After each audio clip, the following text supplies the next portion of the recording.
Hello friends, I am Aprati. Welcome back to our channel plants space. हमारे garden में कई ऐसे प्लांट्स होते हैं जिसमें कोई खास फ्लावरिंग नहीं होती है, लेकिन उन प्लांट्स को आप डेकोरेटिव बना सकते हैं और अपने गार्डन की खूबसूरती बढ़ा सकते हैं।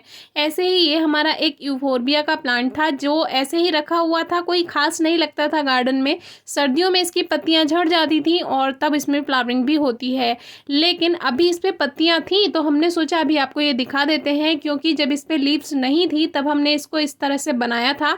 तब आपने देखा था, तब ये इतना खास नहीं लगता था, लेकिन अब ये पत्तियों के साथ है और आप देख सकते हैं कि ये कितना खूबसूरत लग रहा है।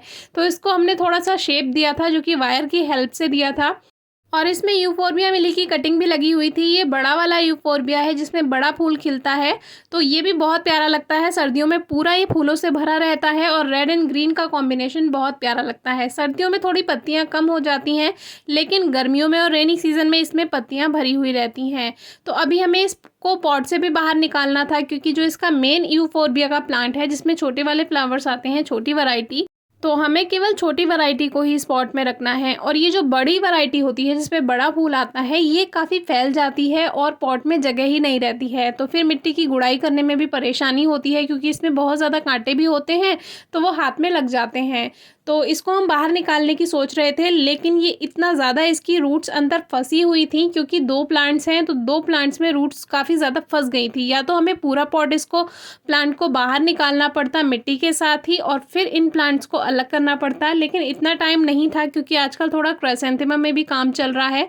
तो हमने सोचा इसको कट कर देते हैं, क्योंकि आज की वीडियो में हम ये भी आपको बताना चाहेंगे कि जो ऐसे प्लांट्स होते हैं कटिंग से ईजिली ग्रो हो जाए, हार्डी प्लांट्स हैं, अगर उनकी रूट्स टूट जाती हैं, कोई इफेक्ट नहीं पड़ता है, कोई उसमें ज़्यादा खास परेशानी नहीं आती है, आप उसको कट करके भी डायरेक्ट दोबारा सॉइल में लगा सकते हैं। और चाहे तो इनको कट करने के बाद 1-2 दिन, 4 दिन, 10 दिन इसको ऐसे ही रखा रहने दें, ये बेकार नहीं होता है। बिल्कुल ऐसे ही प्लूमेरिया की कटिंग होती है। प्लूमेरिया की कटिंग आप जब भी ग्रो करते हैं, या कोई सक्लेंट है या ब्रायोफाइलम है, इस तरह के जो हार्डी प्लांट्स होते हैं, उनको आप कटिंग थोड़े दिन रखा रहने दें और फिर ग्रो करें, जब वो थोड़ी सी नीचे का पोर्शन जो कट किया है वो ड्राई हो जाए।